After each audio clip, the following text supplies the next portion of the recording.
আসসালামু আলাইকুম। গল্পনাশ চ্যানেলের পক্ষ হতে আমি নেহা আপনাদের সকলকে স্বাগত জানাচ্ছি। শুনছিলেন বিভূতিভূষণ বন্দ্যোপাধ্যায় রচিত উপন্যাস দুই বাড়ি। আজ পর্ব 4। সবাই মিলে আজ ছাদে শতরঞ্জি পাতিয়া আসর জমাইল। নানা ভূতের গল্প, শহরের গল্প, বীরানের মুখে উৎসাহের সহিত বর্ণিত গত সপ্তাহে কলিকাতায় ফুটবল খেলার গল্প ইত্যাদিতে আড্ডা মুখর হইয়া উঠিল। ছাদের ওপারে নুইয়া পড়া বাঁশ ছাড়ে রাতচরা কোনো পাখির ডানা ঝটাপটি, পরিষ্কার শরতের আকাশে সুস্পষ্ট জলজলে নক্ষত্ররাজি ও টেরচা ছায়াপথ। নিধু যেন নতুন মানুষ হইয়া গিয়াছে। জীবনে যেন সেই প্রথম আনন্দ কাহাকে বলে জানিয়েছে। এরা কত ভালো ভালো জায়গার গল্প বলিতেছে। কখনো নিধু সেসব দেশে যায়ও নাই। কলিকাতায় গেলেও সেখানকার বড়লোকের সঙ্গে এদের মতো মেশেও নাই।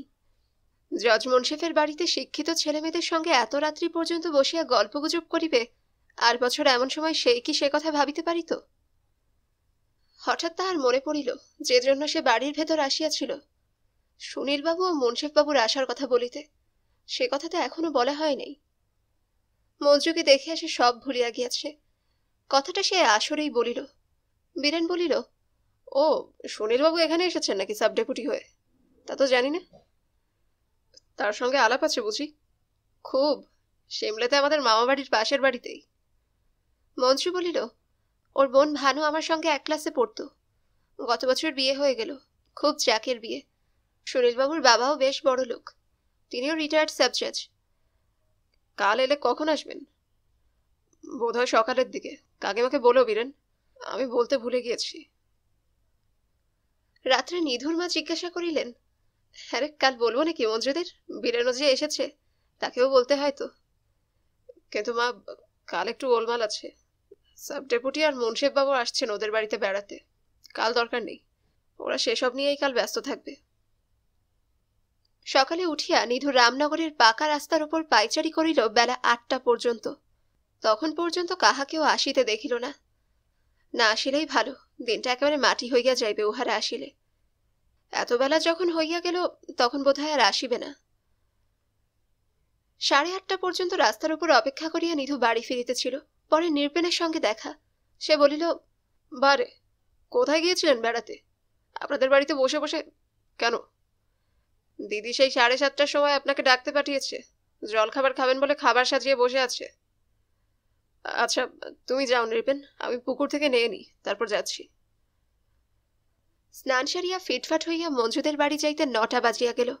বাড়ির ভেতর পা দিতে না দিতেই মঞ্জু রান্নাঘরের দাওয়া হইতে বলিল, আজকাল আপনার হয়েছে কি? হ্যাঁ, লুচি জড়িয়ে জল হয়ে গেল। কখন ডাকতে পাঠিয়েছি নির্পেনকে? বেশ লোক যা হোক। মঞ্জুর মা বসিয়া নিজের হাতে ওল কুটিতেছেন। তিনিও বলিলেন, এসো বাবা। মঞ্জু এখনো খায়নি, বলে অতিথিকে না খাইয়ে আগে খেতে নেই। আমি বললাম, ও তো ঘরের ছেলে, ও আবার অতিথি কোথায় মা, তুই খেয়ে নে। মেয়ের সব বাড়াবাড়ি। নিধু অপ্রতিভ হল। সঙ্গে সঙ্গে এক অপূর্ব উত্তেজনা আর আনন্দে তাহার সারা শরীর যেন ঝিমঝিম করিয়া উঠিল। মঞ্জু না খাইয়া আছে সে খায় নাই বলিয়া? কেন? কই কোনো মেয়ে তো এ পর্যন্ত তাহার না খাওয়ার জন্য নিজেকে অভুক্ত রাখে নাই। অন্তত কোনো শিক্ষিতা তরুণী বড়লোকের মেয়ে তো নয়। নিজের সৌভাগ্যকে সে যেন বিশ্বাস করিতে পারে না। মঞ্জু তাহাকে ভেতরের ঘরের বারান্দায় খাইতে দিয়া কাছে দাঁড়াইয়া রহিল। বলিল, আজ যে সেই প্লে সিলেক্ট করার দিন, তাও আপনি ভুলে বসে আছেন নিধুদা? কেন ভুলবো? তবে আজ অরুণবাবুর আসার কথা ছিল না। বর্দা বেলা 12টার কমে কি পৌঁছাবেন এখানে? যদি আসেন তো ও বেলা সবাই মিলে বসে। আচ্ছা মঞ্জু, একটা কথা বলবো। কি? তুমি না খেয়ে রইলে কেন এত বেলা পর্যন্ত? অন্যায় নয় তোমার? কাকিমাই বা কি ভাববেন? মা আবার কি ভাববেন? বারে। নিধুর একটা দুষ্টুমি বুদ্ধি আসিয়া জুটিল। কেউ কোনো দিকে নাই দেখিয়া সে সুর নামাইয়া বলিল, ভাবছেন কি শুনবে? ভাবছেন মঞ্জুর সঙ্গে নিধুর আবার ভাবসাব হয়েছে কিনা, তাইও না খেলে মেয়েও খায় না।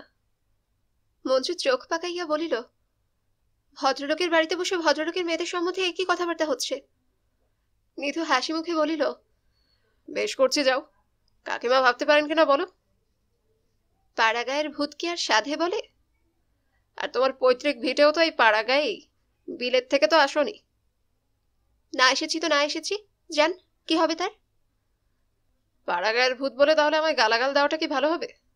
এই সময় হঠাৎ বীরেন ও নৃপেন একসঙ্গে ব্যস্ত সমস্তভাবে ঘরে ঢুকিয়া বলিল, অনিরুদা, ও দিদি, ওরা সব এসেছেন, মুন্সিফ অমরবাবু আর সাব ডেপুটি বাইরের ঘরে বাবার সঙ্গে, আসুন শিগগিরই। আমার কথা ওরা জিজ্ঞেস করলে নাকি? না, তা কিছু করেনি, তবে বলছিল আপনাকে দিয়ে খবর দেওয়া ছিল। মঞ্জু বলিল, অত তাড়াতাড়ি গোগ্রাসে গিলতে হবে না, আমার তো লাট সাহেব কেউ আসেনি, ও লুচি দুখানা খেয়ে নিন, একটু পরেই না হয়। আপনাকে তো কেউ ডেকে পাঠায়নি। কিন্তু নিধুর পক্ষে ধীরে সুস্থে বসিয়া বসিয়া লুচি খাওয়া আর সম্ভব নয়। যাহারা আসিয়াছেন তাহারা তার পক্ষে লাট সাহেবই বটে। এ অবস্থায় আর থাকা চলে না। সে এক প্রকার ছুটিতে ছুটিতে বাহিরে এলো। বৈঠকখানায় অনেক লোক, লালবিহারী বাবু, নিধুর বাবা, সাব ডেপুটি, মুন্সেফ বাবু, উপেন হালদার ও স্থানীয় স্কুলের পণ্ডিত উমাপদ ভট্টাচার্য সকলে মিলিয়া বসিয়া পল্লীগ্রামের বর্তমান দুর্দশার কথা আলোচনা করিতেছিলেন। সুনীলবাবু নিধুকে দেখিয়া বলিলেন, আরে এই যে নিধিরাম বাবু মশাই, রাস্তা বড় ভয়ানক, জায়গায় জায়গায় এমন কাদা যে সাইকেল চলে না, কাঁধে তুলে আনতে হয়েছে। বসুন। মুন্সিফবাবু বলিলেন, আপনাদের বাড়িটা কোন দিকে?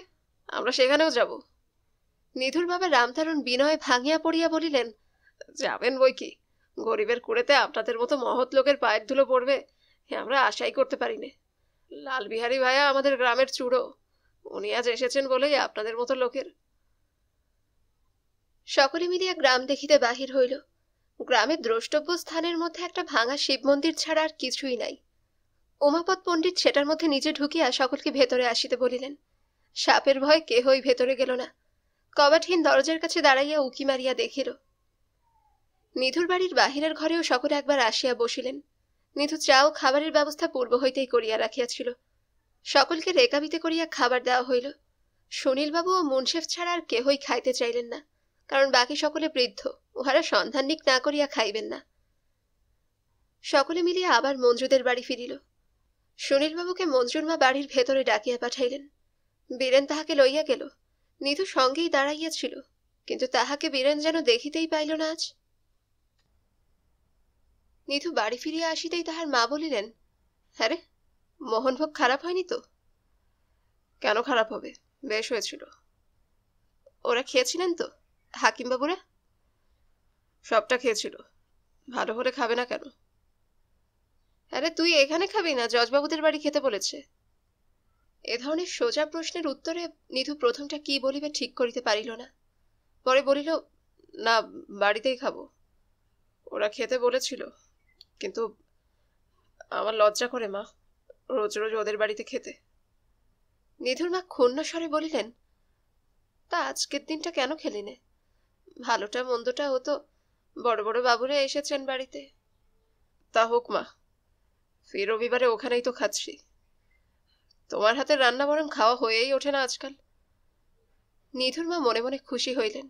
ছেলের মতো ছেলে নিধু, এখন বাঁচিয়া থাকিলে হয়। আজ তাহার দৌলতেই তো তাহাদের ঘরের ঘরে হাকিম হুকুমের পায়ের ধুলা পড়িল। বংশের মুখ উজ্জ্বল করা ছেলে বটে। দুপুরের পরেই তিনি পুকুরের ঘাটে বাসন মাজিতে গিয়া বুঝিলেন কথাটা সারা গ্রামে রাষ্ট্র হইয়াছে। তিনুর মা বুড়ো রায়গিন্নি বলিলেন, আরে ও নতুন বউ, তোমাদের বাড়ি নাকি রামনগর থেকে টিপটিবাবু আর মনসববাবু এসেছিল। হ্যাঁ দিদি, কার মুখে শুনলে? ওমা, এই দক্ষ পিসি বললে, জগ ঠাকুরন তাকে বলেছে, সকলেই তো বলছে। তা বেশ ভালো ভালো। জজবাবুদের বাড়ি এসেছিলেন, তা নিধুকে বড় ভালোবাসেন কিনা, তাই এখানেও এলেন। বড় ভালো লোক। ইতিমধ্যে আরো 2-3টি পাড়ার ঝিবও পুকুরের ঘাটে বাসন হাতে আসিলেন। সকলের মুখেই ওই এক প্রশ্ন, হাকিমদের বয়স কত, নিধুর মা কি খাইতে দিল তাহাদের। বুড়ো রায়গিন্নি বলিলেন, তা বেঁচে থাক নিধু, ওকে সবাই ভালোবাসে, অমন ছেলে পাড়া গায়ে নেই। তাই এখন বলো দিদি, তোমাদের আশীর্বাদে, তোমাদের মা বাপের আশীর্বাদে নিধু এখন? নিধুকে কিন্তু সারাদিনের মধ্যে ও বাড়ি হইতে কেহই ডাকিতে আসিল না। বৈকালের দিকে সে নিজেই একবার মঞ্জুদের বৈঠকখানায় গিয়া খোঁজ লইয়া জানিল সুনীলবাবু এবং মুন্সিফবাবু বাড়ির মধ্যে জলযোগ করিতেছেন, এখনই রামনগরে ফিরিবেন। লালবিহারী বাবুকেও বাহিরে দেখা গেল না। সম্ভবত অন্তপুরে অতিথিদের আদর আপ্যায়নে নিযুক্ত আছেন। কিছু ভালো লাগিল না। পৃথিবীটা হঠাৎ যেন ফাঁকা হইয়া গিয়াছে। রামনগরে পাকা রাস্তার ওপরে খানিকটা উদ্ভ্রান্তভাবে পায়চারি করিতে করিতে সে একটা সাঁকোর উপরে আসিয়া বসিল। হঠাৎ সে দেখিল দূরে দুখানি সাইকেলে সুনীলবাবু আর মুন্সেফবাবু আসিতেছেন। তাহারাও তাহাকে দেখিয়াছেন মনে করিয়া সে উঠিয়া দাঁড়াইল, নতুবা হয়তো গাছের আড়ালে লুকাইয়া পড়িত। সুনীলবাবু কাছে আসিয়া বলিলেন, নিধিরামবাবু বেড়াতে বেরিয়েছেন বুঝি? খুঁজলাম আপনাকে, আসবার সময় পেলাম না। আপনি কাল সকালে যাবেন? দুজনেই সাইকেল হইতে নামিয়াছিলেন। নিধু কিছু দূর পর্যন্ত তাহাদের সঙ্গে হাঁটিয়া আগাইয়া দিয়া আসিল। সন্ধ্যার পরে সে বাড়ি ফিরিল। নিধুর মা বলিলেন, বিকেলবেলা কিছু খেলি নে? জজবাবুদের বাড়ি খাবার খেয়েছিস বুঝি?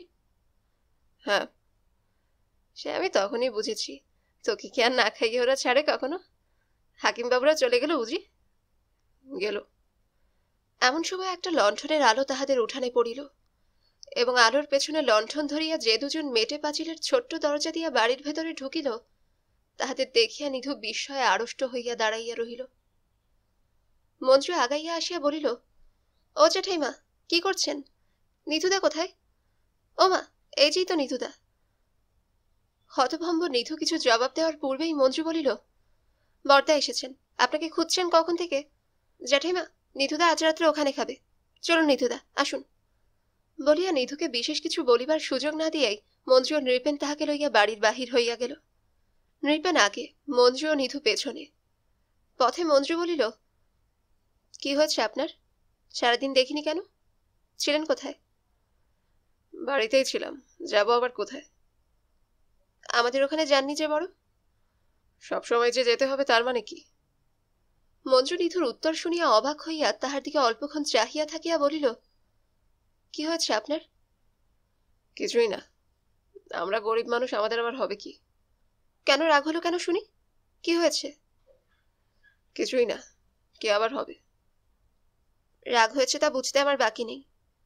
কি করবো বলুন নিধুদা, বাড়িতে আজ সবাই ওদের নিয়ে ব্যস্ত। আমি ওদের সামনে কবার বেরিয়েছি, ডাকবার সুবিধা থাকলে ডাকতাম। নিধুর রাগ নিভিয়া জল হইয়া গেল। বেচারি মঞ্জু, সে আর কি করিবে? বাড়ি ঢুকিয়া মঞ্জু মাকে ডাকিয়া বলিল, নিধুদা রাত্রে আমাদের এখানে খাবে বলে এসেছি মা। আজ সারাদিন আমাদের বাড়িতে আসেনি মা, এখন গিয়ে ধরে আনলাম। আসুন, বর্দার সঙ্গে দেখা করিয়ে দিই। পাশের ঘরে মঞ্জুর বর্দা অরুণের সঙ্গে আলাপ হইল। অরুণকে নিধুর তেমন ভালো লাগিল না। কথার মধ্যে বেশিরভাগ বাঁকা সুরে ইংরেজি বলে, ঘন ঘন সিগারেট খায়। কথাবার্তার মধ্যে একটু নাক সিটকানো গর্বের ভাব। অরুণের প্রতি কথায় পাড়াগাঁয়ের সবকিছুর ওপর একটা ঘৃণা এবং তাচ্ছিল্যের ভাব বেশ সুস্পষ্ট। ওহ, কাল কি কষ্ট হয়েছে এখানে পৌঁছতে। বাবারও যেমন কাণ্ড। বলেছিলুম দেশে পুজো করে কি হবে, ছুটি নিয়ে এই অজপাড়াগাঁয়ে বসে আছেন। তারপর যখন ম্যালেরিয়াতে ধরবে না তখন বুঝবেন। বাবা, এই জঙ্গলে মানুষ থাকে। তা বটে, আমরা উপায় নেই, পড়ে আছি তাই। আপনি বুঝি রামনগরে প্র্যাকটিস করেন? ফিল্ড কিরকম? আগে ভালোই ছিল, এখন দেশে নেই পয়সা। আপনিও তো ল পড়ছেন শুনলাম। আমি যদি বসে আলিপুরে বেরোবো, এসব জায়গায় লাইফটা নষ্ট করে কোনো লাভ নেই, পয়সা পেলেও না। না, আপনাদের মতো লোক কেন এখানে থাকতে যাবেন? আর আধ ঘন্টা পর মঞ্জুকে সে কিছুক্ষণের জন্য একা পাইল। মঞ্জু বলিল, বর্দার সঙ্গে আলাপ হলো? বেশ লোক বর্দা। কাল সকালে যাবেন নাকি আপনি? যাব না তো কি, এখানে থাকলে তো চলবে না। এখন আপনার রাগ যায়নি? আমরা গরিব মানুষ, আমাদের আবার রাগ? ওরকম বলবেন না নিধুদা, আমার মনে কষ্ট হয় না ওতে? হলে কি আর সারাদিন না ডেকে থাকতে পারতে? কি লাভ ছিল ডেকে? সামনে বেরোতে পারতাম না তো? কেন? ওরা সব সময় ঘরের মধ্যে। অমরবাবুর সামনে আমি বেরোইনি, ওর সঙ্গে আলাপ নেই আমার। আমি ভাবলুম আমাকে ওদের সামনে কি করে বের করবে, তাই ভেবে আর ডাকলে না। দুষ্টু বুদ্ধি আপনার হাড়ে হাড়ে, কুটিল মন কি না? সে তো জানোই, পাড়াগাঁয়ের মানুষের মন কখনো সরল হয়? হয়তো নাই, সে কথা মিথ্যে নাকি? তার প্রমাণ পেয়েই গেলে, হাতে হাতেই পেলে। এমন আড়ি দেব আপনার সঙ্গে যার কখনো কথা বলবো না। না, তা করো না লক্ষ্মীটি, তাহলে থাকতে পারবো না। তবে তবে ওরকম করেন কেন? এখন বলুন, আরো সব কথা বলবেন কখনো? কখনো না। পুজোর সময় প্লে করার কি হবে? ঠিক করে ফেলো, অরুণবাবু তো আছেনই। বরদা বলছিলেন রবি ঠাকুরের ফাল্গুনি প্লে করতে, কলকাতায় সম্প্রতি হয়েছে, উনি দেখে এসেছেন। উনি যা বলেন বইখানা আনতে বলো। আপনি কি বলেন? আমি ওসবের কি জানি, আমি জানি যাত্রার প্লে। রামনগরে উকিল মোক্তারের একটা থিয়েটার আছে, ওই তারা পুজোর সময় গিরিশ ঘোষের জনা করবে, আমাকে পার্ট নিতে বলেছে। কি পার্ট নেবেন? তা এখনো ঠিক হয়নি। ভালো পাঠ করতে পারেন? কখনো করিনি, কি করে বলবো, তবে চেষ্টা করলে মন্দ হবে না। আমার মনে হয় খুবই ভালো হবে। তুমি পাঠ করবে তো? আমি তো স্কুলে পাঠ করে এসেছি ফি বছর, আমার অভ্যেস আছে। গান যাতে আছে এমন পাঠ দিত আমায়। এখানেও তাই নিতে হবে তোমায়, তুমি ছাড়া গান কে গাইবে? আচ্ছা, একটা কথা, পাড়া গায়ে কেউ কিছু বলবে না তো? তোমরা করলে কেউ কিছু বলবে না, কাকাবাবুর নামে সবাই তটস্থ, অন্য কেউ হলে রক্ষে থাকতো না। সে আমি জানি। আচ্ছা, গায়ের কোনো মেয়ে পাঠ নিতে পারে? আমার তো মনে হয় না, তবে ভুবন গাঙ্গুলির এক মেয়ে এসেছে বাপের বাড়ি, বিয়ে হয়ে গিয়েছে, জামাই রেলের অফিসে ভালো চাকরি করে। তুমি ডাকিয়ে জিজ্ঞেস করো, ও বিয়ের আগে গোয়ারি গার্লস স্কুলে পড়তো মামা বাড়ি থেকে, সেখানে পাঠ করতো। কি নাম? আমি তো জানি না, কালই আলাপ করব। নাম হৈমবতী, এখন শুনছি নাম হয়েছে হেমপ্রভা। ও চিরকাল মামা বাড়িতেই মানুষ, এখানে বড় একটা আসতো না। তাছাড়া ওর বাবাও নাকি এখানে থাকতো না। যাক, সে কথা বাদ দাও মঞ্জু, ডেকে নিয়ে আসতে পারো তো এসো। তারপর সেই কাগজ বার করার কথা মনে আছে তো? সে তো পুজোর পরে। না, পুজোর সময় প্রথম সংখ্যাটা বের করব। যা তোমার ইচ্ছে, তুমি যা বলবে আমি তাই করব। মনের কথা বলছেন তো নিতুদা? মনের কথা নিশ্চয়ই, বিশ্বাস করো মঞ্জু। রাত্রে আহারাদির পর নিধু চলিয়া আসিল।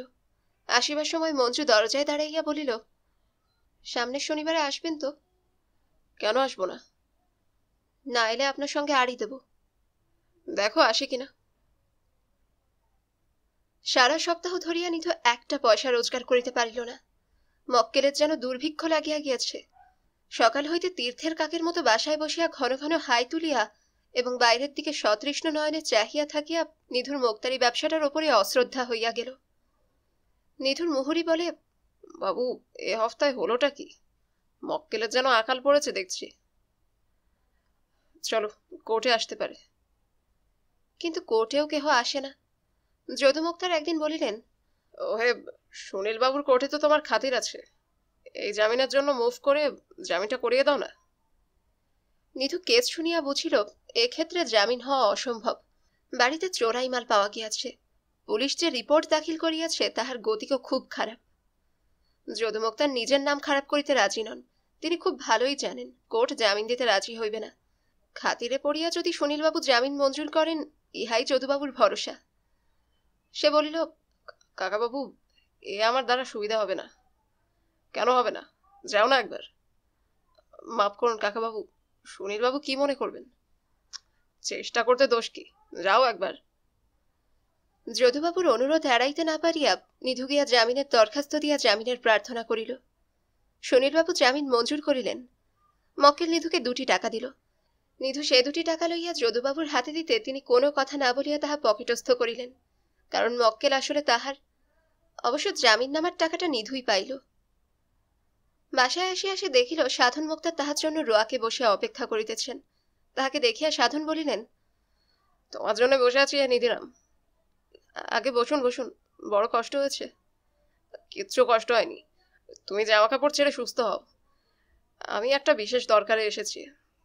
ও বেলা তোমার কেসটা ভালো হয়েছে, কিন্তু যদুদা নাকি তোমার টাকাটা দেননি। কে বললে আপনাকে? আমি সব জানি। আমার কাছে কি কিছু লুকোনো থাকে, তাই কি না? আগে না, তা নয়, তবে ওরই মক্কেল। আর কিসে ওর মক্কেল? তুমি জামিনের দরখাস্ত দিয়ে জামিন মুভ করে জিতলে, তবে ওর মক্কেল হলো কি করে? মক্কেলের গায়ে লেখা আছে নাকি কার মক্কেল? আগে ওর কাছেই প্রথমে তারা গিয়েছিল, আমার কাছে তো আসেনি, তাই। তবে ওর মক্কেল হয়ে গেল? অত সূক্ষ্ম ওজন জ্ঞান করে মোক্তারি ব্যবসা চলে না ভাইয়া। হরি আমায় বলছিল, যদুদার আক্কেলটা দেখলে? ছোকরা জামিন মঞ্জুর করিয়ে দিল, আর যদুদার দিব্যি টাকাটা গাপ করে ফেললেন বেমালুম। ঘোর কলি। আমি বলি, আমার পরামর্শ শোনো। আগে কি? সুনীল বাবুর কোর্টে তোমার খাতির হয়ে গিয়েছে সবাই জানে, ইতিমধ্যে প্রচার হয়ে গিয়েছে। তুমি এখন যদুদার হাত থেকে কেস পেলেও ফি এর টাকাটা তাকে দিও না। যদুদা চিরকাল ওই করে এলেন, যার সঙ্গে খাতির তাকে দিয়ে কাজ করিয়ে নিয়ে নিজে নাম কেনেন। নিধিরাম দেখিল সাধন মুক্তারের কথায় সামান্য মাত্র সায় দিলেও আর রক্ষা নাই। এনে গিয়া এ কথা অন্য কোথাও গল্প করিবেন, সে ব্যক্তি যদুবাবুর কানে কথা উঠাইলে তাহার উপর যদুবাবু চটিয়া যাইবেন। তাহার ব্যবসার প্রথম দিকে তাহার মতো প্রধান মুক্তারের সাহায্য উপদেশ হইতে বঞ্চিত হইলে নিজের সমূহ ক্ষতি। সে একটু জোরের সঙ্গেই বলিল, না সাধনবাবু, আমি তা মনে করি না। যদুবাবু খুব বিচক্ষণ মুক্তার, সত্যিকার কাজের লোক।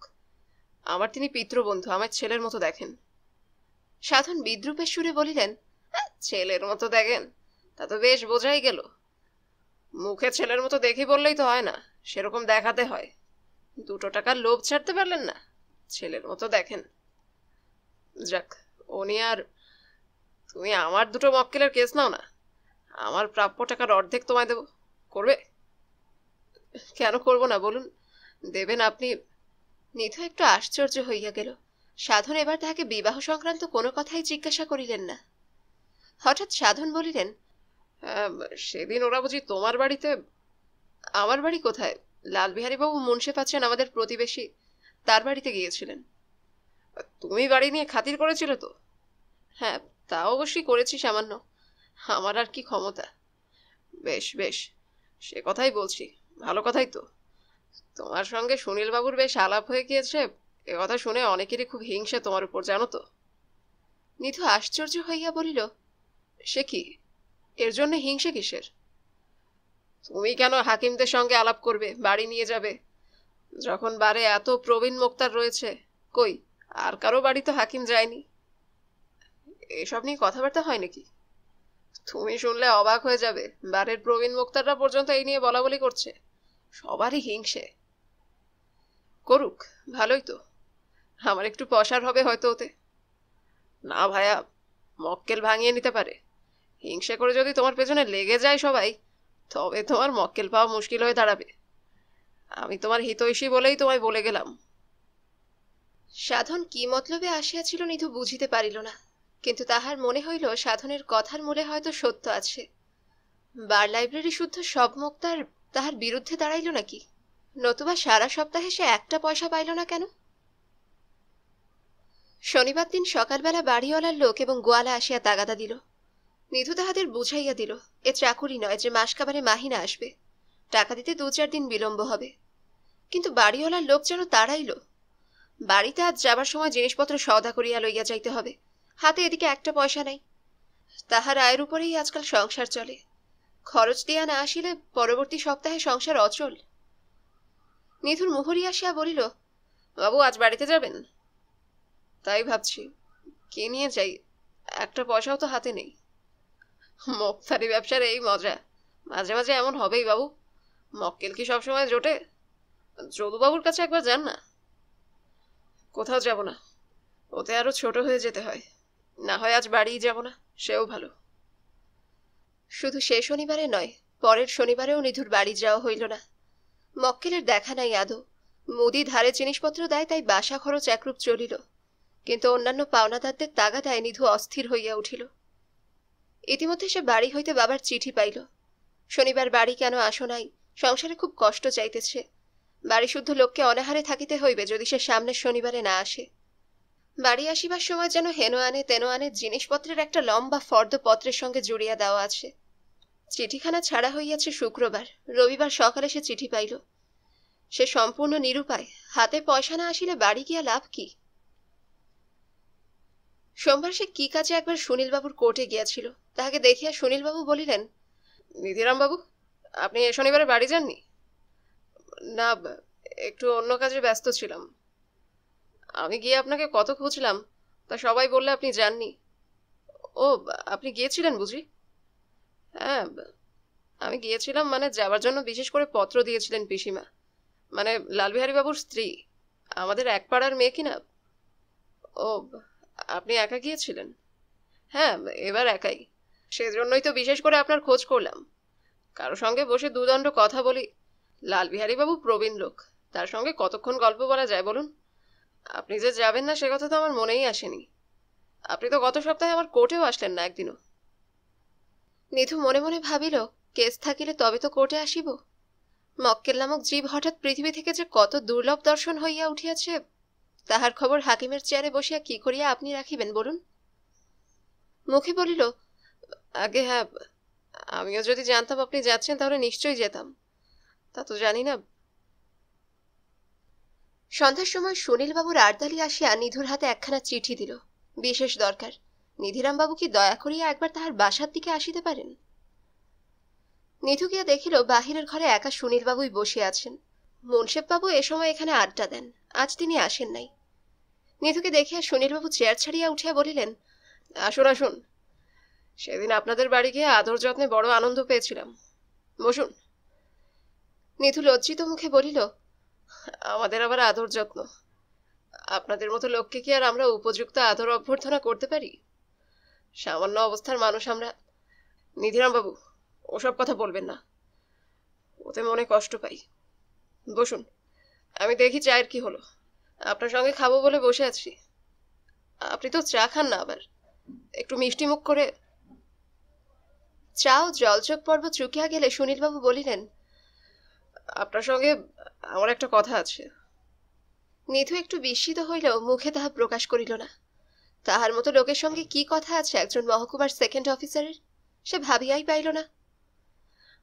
লালবিহারী বাবুকে আপনি তো ভালো করেই জানেন। আগে হ্যাঁ, তা জানি বই কি, এক গায়ের লোক। তবে উনি এবার অনেকদিন পরে গায়ে এলেন। একবার দেখেছিলাম ছেলেবেলায়, আর এইবার দেখলাম এবার।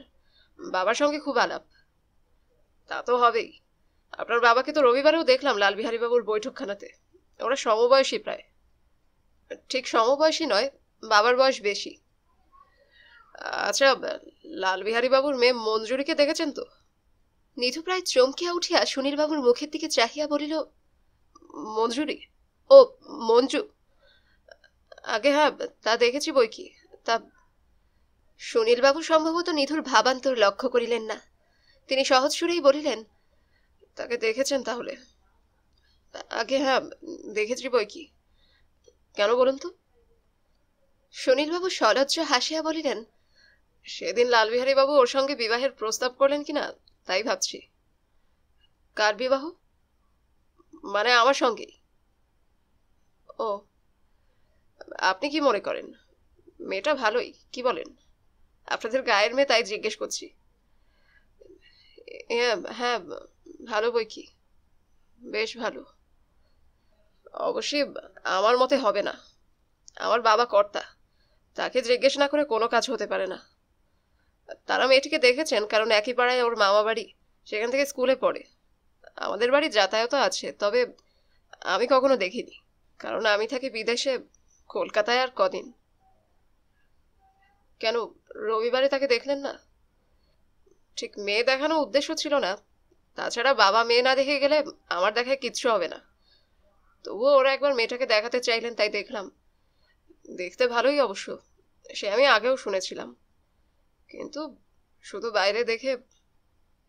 নিধুর মনের ভেতর হইতে কে যেন বলিল, তাহার এক কথায় উত্তর দেওয়া উচিত। মঞ্জুকে সে সবসময় সর্বত্র বড় করিয়া রাখিতে চায়। কাহারও মনে তাহার সম্বন্ধে ছোট ধারণা না হয়, এটা দেখাই তাহার সর্বপ্রথম কর্তব্য। সুতরাং সে বলিল, আগে না, শুধু বাইরে নয়, মেয়েটা সত্যিই ভালো। সুনীলবাবু একটু আগ্রহের সুরে বলিলেন, আপনার তাই মনে হয়?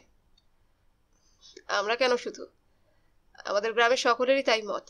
সত্যি ওরকম মেয়ে আজকাল বড় একটা দেখা যায় না। বেশ বেশ, আপনার মুখে এ কথা শুনে খুব খুশি হলাম। দেখুন মশাই, কিছু মনে করবেন না। যার সঙ্গে সারা জীবন কাটাতে হবে তাকে একটু অন্তত যাচাই না করে নিয়ে, আমার অন্তত তাই মত। বাবা যা দেখবেন তা তো দেখবেনই। নিধু এক কথায় বিশেষ কোনো জবাব করিল না। নিধুর মনের মধ্যে কেমন এক ধরনের অব্যক্ত যন্ত্রণা। সুনীলবাবুর শেষ কথাটা তাহার কানে যেন অনবরত বাজিতেছিল। সারা জীবন মঞ্জুর সঙ্গে থাকিবেন কে? না, সুনীলবাবু। মঞ্জু সুনীলবাবুর জীবন সঙ্গিনী। বাসায় ফিরিবার পথে সুনীলবাবু তাহার সহিত গল্প করিতে করিতে খানিক দূর পথ আসিলেন। শুধু মঞ্জুর সম্বন্ধেই কথা, নানা ধরনের আগ্রহ ভরা প্রশ্ন, কখনো খোলাখুলি, কখনো বা প্রশ্নের উদ্দেশ্য ঠিক বোধগম্য হলো না নিধুর কাছে। আচ্ছা নিধিরাম বাবু, মঞ্জু কিরকম লেখাপড়া জানে বলে আপনার মনে হয়? বেশ জানে, এবার তো ফার্স্ট ক্লাসে উঠবে। আমি তা বলছি না, পড়াশোনাতে কেমন বলে মনে হয় আপনার? বেশ কালচার্ড? নিশ্চয়ই। হাতের লেখা কাগজ বার করবে শিগগিরই। লেখাটাকার ঝোঁক আছে, গান করে ভালো। গান শুনেছেন আপনি? এখানে কি ভাবিয়া নিধু সত্য কথা বলিল না। তাহার সামনে বসিয়া মঞ্জু গান গাহিয়াছে, এ কথা এখানে বলিবার আবশ্যক নাই, না বলাই ভালো। সে বলিল, কেন শুনবো না? দেখছো তো আমাদের বাড়ির সামনেই ওদের বাড়ি, মাঝে মাঝে গান করে ওদের বাড়িতে, আমাদের বাড়ি থেকে শোনা যায় বই কি। মোটের ওপর নিধুর মনে হইল মঞ্জুকে দেখিয়া সুনীলবাবু মুগ্ধ হইয়াছেন। মঞ্জুর চিন্তাই এখন তার ধ্যান জ্ঞান। ইহার প্রশ্নোত্তর ও কথাবার্তা সবই এখন রূপমুগ্ধ তরুণ প্রেমিকের প্রলাপের পর্যায়ভুক্ত। বাসায় আসিয়া নিধু মোটেই স্থির হইতে পারিল না, মনে সেই যন্ত্রণাটা যেন বাড়িয়া চলিয়াছে। মঞ্জু সুনীলবাবুর সারা জীবনের সাথী হইবে, একথা যেন কিছুতেই সহজভাবে গ্রহণ করিতে পারিতেছিল না। সেদিন আর সে রাধিল না, চাকরে জিজ্ঞাসা করিল, কি খাওয়ার জোগাড় করে দেবো বাবু? তুমি দুটো পয়সা নিয়ে গিয়ে চিড়ে কিনে আনো, তাই খাবো এখন। শরীরটা ভালো না, রান্না করতে পারবো না আজ। সে কি বাবু, চিড়ে খেয়ে কষ্ট পাবেন কেন? আমি সব বন্দোবস্ত করে দিচ্ছি। না না, তুই যা এখন, আমার শরীর ভালো না, আমি কিছু খাবো না। আহারাদির পরে 3টা ঘন্টা কাটিয়া গেল, রাত প্রায় 1টা। নিধু দেখিল সে মাথা মুন্ডু কি যে ভাবিতেছে, নানা অদ্ভুত চিন্তা, জীবনে সে কখনো এরকম ভাবে নাই। গভীর রাত্রের ঠান্ডা হাওয়ায় তাহার উত্তপ্ত মস্তিষ্ক একটু শীতল হইল। আচ্ছা, সে এত রাত পর্যন্ত কি ভাবিয়া মরিতেছে? কেন তার চক্ষে ঘুম নাই? মঞ্জু যাহারই জীবনের সঙ্গী হোক, তাহার তাহাতে কি আসে যায়? আজ 1 সপ্তাহের মধ্যে যে একটি পয়সাও আয় করিতে পারে নাই, তাহার পক্ষে মঞ্জুর চিন্তা করাও অন্যায়। কখনো কি সম্ভব হইবে মঞ্জুকে তাহার জীবন সঙ্গিনী করিবার? আকাশকুসুমের আশা ত্যাগ করাই ভালো। মঞ্জুর মা বাপ তাহার সঙ্গে কখনো কি মঞ্জুর বিবাহ দিবেন বলিয়া সে ভাবিয়াছিল? সে নিজের মনের মধ্যে ডুবিয়া দেখিল এমন কোনো দুরাশা তাহার মনে কোনো দিনই জাগে নাই। তবে আজ কেন সে সুনীলবাবুর কথায় এত বিচলিত, এত উত্তেজিত হইয়া উঠিয়াছে? মঞ্জুর সঙ্গে মুখের আলাপ মাত্র আছে, ইহার অতিরিক্ত অন্য কিছুই নয়। অপরপক্ষে মঞ্জু বড় মানুষের মেয়ে, সে লালিত হয়েছে সচ্ছলতার মধ্যে, প্রাচুর্যের মধ্যে, অন্য ধরনের জীবনের মধ্যে। সুনীলবাবুর সঙ্গে তাহার বিবাহ হইলে মঞ্জু জল হইতে ডাঙায় পড়িবে না, নিজেদের শ্রেণীর মধ্যেই সে থাকিতে পারিবে। চিরাভ্যস্ত জীবনযাত্রায় জোর করিয়া পরিবর্তন নিতান্ত আবশ্যক হইয়া পড়িবে না। সুনীলবাবুর ঘরে সে মঙ্গলময়ী গৃহলক্ষ্মী রূপে, না, কথাটা ভাবিতে গেলে আবার যেন বুকের মধ্যে খচ করিয়া বাজে। পরদিন সকালে জন 2 মক্কেল আসিল, ধানের জমি লইয়া মারপিটের মোকদ্দমা। তবে নিধুর মনে হইল ইহারা যাচাই করিয়া বেড়াইতেছে কোন মোক্তারের কত দর। শেষ পর্যন্ত যদুবাবুর কাছে গিয়াই ভিড়িবে। নিধু নিজের দর কিছুমাত্র কমাইল না, কিন্তু বিস্ময়ের সহিত দেখিল লোক দুটি তাহাকেই মোক্তার নিযুক্ত করিল। ঘণ্টাখানেক ধরিয়া তাহাদের লইয়া ব্যস্ত থাকিবার পর নিধু বলিল, তোমরা যাও, বাজারে গিয়ে খাওয়া দাওয়া শেষ করে এসো। প্রথম কাছারিতেই তোমাদের মামলাটা রিজু করে দেব। আমার টাকা আর কোর্টের খরচটা দিয়ে যাও। কত টাকা বাবু? এই যে বললাম, সব শুদ্ধ 4 টাকা 9.5 আনা। বাবু, টাকা কাছারিতেই দেবো নে। না বাবু, ওসব দেবনে টেবনে শুনছি না, টাকা দিয়ে যাও। ডেমি কিনতে হবে, আরজির স্ট্যাম্প কিনতে হবে, সেসব কে কিনবে ঘরের পয়সা দিয়ে? বাবু, এখন তো মোদের কাছে নেই। কাছে নেই তো মোকদ্দমা করতে এসেছো কেন মরতে? জানো না যে রামনগরে এলেই পয়সা সঙ্গে করে আনতে হয়? তবে বাবু, যদি 1টা ঘন্টা সময় দেন, প্রথম কাছারিতেই মোরা টাকা দেবো না। টাকা না পেলে আপনি ওদের মোকদ্দমা করবেন না। ইহারা চলিয়া যাবার কিছুক্ষণ পরই আরো 4 মক্কেল আসিয়া হাজির হইল। তাহাদের সহিত কথা কহিয়া নিধু বুঝিল ইহারা পূর্বের মারপিটের মোকদ্দমারই ফরিয়াদি পক্ষ। ইহারাই মার খাইয়াছে। একজন প্রহরিত ব্যক্তি মাথায় লাঠির দাগ সমেত আসিয়াছে। ইহাদের মোড়ল বলিল, বাবু, আমাদের হক মোকদ্দমা, মাথায় এই দেখুন লাঠির দাগ। টাকা যা লাগে আমরা দেবানু। এক্ষুনি এই 5টা টাকা রাখুন আপনি, মোকদ্দমার এজাহারটা করিয়ে দিন। যদিও ইহাদের কথাবার্তা শুনিয়া নিধুর মনে হইল ইহারাই ঠিক কথা বলিতেছে, টাকাও দিতে এক্ষুনি প্রস্তুত। তবুও নিধু দুঃখিত চিত্তে বলিল, বাবু, আমি অপরপক্ষের কেস নিয়ে নিয়েছি, তোমাদেরটা নিতে পারবো না। বাবু, আপনি যা লাগে নেন মোদের কাছ থেকে। ক টাকা দিতে হবে বলুন, আপনারা মোরা দিয়ে যাই। মোদের গায়ের একটা মোকদ্দমায় আপনি জামিন করিয়ে দিয়েছিলেন, বড্ড সুগাতি পড়ে গিয়েছে। মুক্তার যদি দিতে হয় তো আপনারই দেব। না, সে হবে না, আমি তাদের কথা দিয়েছি। নিধুর মুহুরী নিধুকে আড়ালে ডাকিয়া লইয়া বলিল, নিয়ে ফেলুন কেস বাবু। মনে হলো পয়সা দেবে, পয়সা হাতে আছে এদের। অপরপক্ষ তো আপনাকে টাকা দেয়নি, তা কিসের বাধ্যবাধকতা তাদের সঙ্গে? না হে, যখন কথা দিয়ে ফেলেছি, কেস নেব বলেছি, তখন কি আর টাকার লোভে অন্যদিকে ঘুরে দাঁড়ানো চলে? টাকা পেলে না হয় সে কথা বলতে পারতেন বাবু, কিন্তু টাকা তো আপনি হাত পেতে নেননি তাদের কাছ থেকে। ও একটা কথা হে, মুখের কথা টাকার চেয়েও বড়। বাবু, এ মহকুমায় এমন কোনো উকিল মোক্তার নেই যিনি এমন ধারা করেননি। মক্কেল টাকা না দিলে তো কিসের মক্কেল? না, সে আমার দ্বারা হবে না।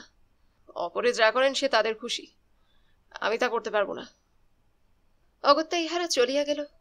কিন্তু কোর্টে গিয়া নিধু সবিষয়ে শুনিল, ধরণী মোক্তার পূর্বপক্ষের মোকদ্দমা রিজু করিতে সুনীলবাবুর কোর্টে ছুটিতেছেন। নিধুর মুহুরী বলিল, দেখলেন বাবু, বললাম তো আপনাকে, ধরণীবাবুকে ওরা মোক্তার দিয়েছে। আপনার কাছে যাচাই করতে এসেছিল, টাকার কথা বলতেই পিছিয়ে পড়েছে। এ তো ভারী অন্যায় কথা। ধরণীবাবুই বা আমার কেস নিতে গেলেন কেন? ওরা তো ধরণীবাবুকে আপনার কথা কিছু বলেনি, তিনি হয়তো কম টাকাতে রাজি হয়েছেন। ওদের একজনকে আমার কাছে ডেকে আনতে পারো? তারা আসবে না বাবু, আমি কত খোশামত করলাম ওদের। ধরণীবাবু মোক্তার নামায় সই করেছেন, তার মোহরি ডেমি লিখে ফেলেছে। এ পক্ষ, তারা যদুবাবুকে মোক্তার দিয়েছে। যদুবাবু সাব ডেপুটি বাবুর এজলাসে দাঁড়িয়ে আছেন তার মক্কেল নিয়ে। এ কি রকম ব্যাপার হলো হে? এইরকমই হয় এখানে। আপনি নতুন লোক, এসব জানবেন কোথা থেকে? তাই তো আপনাকে বললাম ওদের টাকাটা নিয়ে ফেলুন। টাকার জন্য একটা অন্যায় কাজ আমি করতে পারি না। তাহলেও ধরণীবাবুকে আমি একবার বলবো। বলবেন না বাবু, তাতে উল্টে ধরণীবাবু ভাববেন মক্কেলের জন্য আমার সঙ্গে ঝগড়া করছে, সেটা বড় খারাপ দেখাবে। ধরণীবাবুর তো কোনো দোষ নেই, তিনি না জেনেই কেস নিয়েছেন। আমার কথাটা শুনবেন বাবু, এই কাজ করে করে আমার মাথার চুল পেকে গেল। এখানে মুক্তারে মুক্তারে কম্পিটিশন, উকিলে উকিলে কম্পিটিশন। যিনি যত কম হাঁকবেন, টাকা বাকি রাখবেন, তার কাছে তত মক্কেল যাবে। তাহলে তুমি কি ভাবো না যে ধরণীবাবু আমার মক্কেল ভাঙিয়ে নিয়েছেন? মুক্তার নামায় সই যখন করেননি, টাকা যখন তারা দেয়নি, শুধু মুখের কথায় কেউ কারো মক্কেল হয় বাবু? আপনি মুখের কথার দাম দিলেন, আর যদি কেউ দেয়, সবাই তো আপনার মতো। সত্যি কথায় যে এসব লাইনে কাজ হবে না বাবু, সে কথা তো আপনাকে আগেই বলেছি। মফস্বলে সর্বত্রই এই অবস্থা। বাড়ির মধ্যে নিধুর বয়সে আরেকজন ছোকরা মোক্তার ছিল, তাহার নাম নিরঞ্জন বন্দ্যোপাধ্যায়। সেও নিধুর মতোই গরিব গৃহস্থ পরিবারের ছেলে। নিধু তবুও কিছু কিছু উপার্জন করিত, সে বেচারির অদৃষ্টে তাহাও জুটিত না। বেচারি তাহার মাসিমার বাড়িতে থাকিয়া মোক্তারি করে বলিয়া অনাহারের কষ্টটা ভোগ করিতে হয় না, কিন্তু কিছু করিতে পারিতেছে না বলিয়া তাহার মন বড় খারাপ। নিধুর কাছে মাঝে মাঝে সে মনের কথা বলিত। নিধুর মনে খুব দুঃখ হইয়াছিল এই ব্যাপারে। সে নিরঞ্জনের কাছে ঘটনাটা সব বলিল। নিরঞ্জন হাসিয়া বলিল, তোমার মতো লোকের মোক্তারি করতে আসা উচিত হয়নি নিধিরাম। কেন হে, কি দেখলে আমার অনুপযুক্ততা? এত সরল হলে ব্যবসা চলে? যে কোনো ঘুঘু মোক্তার হলে কৌশলে তার কাছ থেকে টাকা বের করে নিত। আমি ভেবেছি যদু কাকাকে কথাটা বলবো, তিনি কেন আমার মোক্তার নিয়ে নিলেন। তোমার কথা শুনে আমার হাসি পাচ্ছে। ছেলে মানুষের মতো কথা বলছো যে, এ কথার মানে হয়? মক্কেলের গায়ে কি নামের ছাপ আছে নাকি? শোনো আমার পরামর্শ, যদুবাবু তোমার হিতাকাঙ্ক্ষী, তাকে মিথ্যে চটিও না। তুমি তো তবুও কিছু কিছু পাও, আমার অবস্থাটা ভেবে দেখো। মাসিমার বাড়ি না থাকলে আমার তো না খেয়ে মরতে হতো। আর ব্যবসা চলে না, অচল হয়েছে ভাই। এক পয়সা আয় নেই আজ 2 হপ্তা। 2 হপ্তা তো ভালো, আমি তোমার 1 বছর বসে আছি, এই পর্যন্ত 33 টাকা মোট উপার্জন করেছি। তবুও ভাবছি ভবিষ্যতে হতে পারে, নইলে যাবো কোথায়? বড়গুলো না মরলে আমাদের কিছু হবে না। যদুবাবু, ধরণীবাবু, শিব ভট্টাচার্য, হরিহর নন্দী, এগুলো পলাশির যুদ্ধের বছর জন্মে আজও বার জুড়ে বসে আছে। এরা সরলে তবে যদি আমাদের, তা সবাই অশ্বত্থামার পরমায়ু নিয়ে এসেছে। সে ভরসাই থাক, ওই একটা কথা শুনেছো? কি? সাধনবাবু নাকি ওর ভাইজির সঙ্গে সাব ডেপুটির বিয়ের চেষ্টা করছে। নিধু আশ্চর্য হইয়া বলিল, সে কি? নিরঞ্জন হিহি করিয়া হাসিয়া বলিল, সে বড় মজা। সাধন মুক্তার আর তার মামা দুর্গাপদ ডাক্তার দুজনে গিয়ে আজ সকালে সুনীলবাবুর বাসায় খুব ধরাধরি করেছে। আজ ওবেলা বাড়িতে চায়ের নেমন্তন্ন করেছে। উদ্দেশ্য মেয়ে দেখানো। তুমি জানলে কি করে? দুর্গাপদ ডাক্তারের ছেলে, আমার ক্লাস ফ্রেন্ড। সে বলছিল, সে আবার একটু বোকা মতো, তার বিশ্বাস এ বিয়ে হয়ে যাবে, মেয়ে নাকি খুব ভালো। নিধু আপন মনেই বলিল, ও তাই? তাই কি? কিছু না, এমনি বলছি। আমি একটা কথা বলি শোনো, সিরিয়াসলি বলছি। তুমি বার ছেড়ো না, তোমার হবে। তোমার ধর্মজ্ঞান আছে, তোমার ধরনের মুক্তার বারে নেই। বুড়োগুলো সব বদমাস, স্বার্থপর। তোমার অনেস্টি আছে, বুদ্ধিও আছে, তুমি এরপরে নাম করবে। তোমার গুণ বেশি দিন চাপা থাকবে না। বই নেই যে, বরাত ভাই, সব বরাত। সিডাব্লিউ এনআরসিএল যে লাইব্রেরি নিয়ে বসে থাকলেও কিছু হয় না। মধুবাবু, হরিহর নন্দী, এরা তো ইংরেজি পড়ে বুঝতে পারে না। সেকালের ছাত্রবৃত্তি পাশ মুক্তার, ওদের হচ্ছে কি করে? তবে আমাকে বোধহয় শিগগিরই ছাড়তে হবে। ছাড়বে কেন? বুড়োগুলো মরুক, অপেক্ষা করো। ততদিনে আমার বাড়ির সব না খেয়ে মরে যাবে। বিষয় সম্পত্তি বেঁচে চলেছে এখন। যদু কাকাকে বলে তোমায় 2-4টা জামিন নামা দেব। জামিনের ফিটা পাবে এখন। তোমার নিজের পেলে উপকার হবে, তুমি আমায় দেবে কেন? যদি আমি দিই। সেই জন্যই তো বলছি, তোমার মতো অনেস্ট লোক বারে আসেনি, অন্তত রামনগরের বারে। তুমি অনেক দূর যাবে। নিধু বাসায় আসিয়া সাধন মুক্তারের কাণ্ডটা ভাবিয়া আপন মনেই হাসিল। তাই আজকাল এতবার তার সঙ্গে দেখা হওয়া সত্ত্বেও বিবাহের কথাটা একবারও মুখে আনে না। এমন বড় গাছে বাসা বাঁধিবার দুরাশায় তাহার মতো নগণ্য জুনিয়র মুক্তারের কথা ভুলিয়াই গেল বেমালুম। ভালোই হইয়াছে, নতুবা একে পয়সার টানাটানি, তাহার উপর সাধন বুড়োর বিয়ের খটকালির উৎপীড়নে এবং তাগাদায় তাহাকে রামনগর ছাড়িয়া পালাইতে হইত এতদিনে। সপ্তাহের বাকি দিনগুলো ক্রমে কাটিয়া আসিল, একটা মক্কেলও আসিল না। শেষ হলো আজকের পর্ব। আপনাদের যদি আমার গল্প পাঠ ভালো লাগে তবে অবশ্যই লাইক করবেন, কমেন্ট করবেন এবং বেশি বেশি শেয়ার করবেন। যারা গল্পন্যাস চ্যানেলটিকে সাবস্ক্রাইব করেছেন তাদেরকে অসংখ্য ধন্যবাদ, এবং যারা করেননি তাদের কাছে অনুরোধ রইল চ্যানেলটিকে সাবস্ক্রাইব করে ফেলুন। পাশে থাকা বেল আইকনটিও ক্লিক করে রাখবেন, এতে করে আমি কোনো নতুন গল্প বা উপন্যাস আপলোড করলেই আপনারা তা নোটিফিকেশন পাবেন। সকলে সুস্থ থাকবেন এবং আমাদের পাশে থাকবেন এই কামনায় আজকের মতো এখান থেকেই বিদায় নিচ্ছি।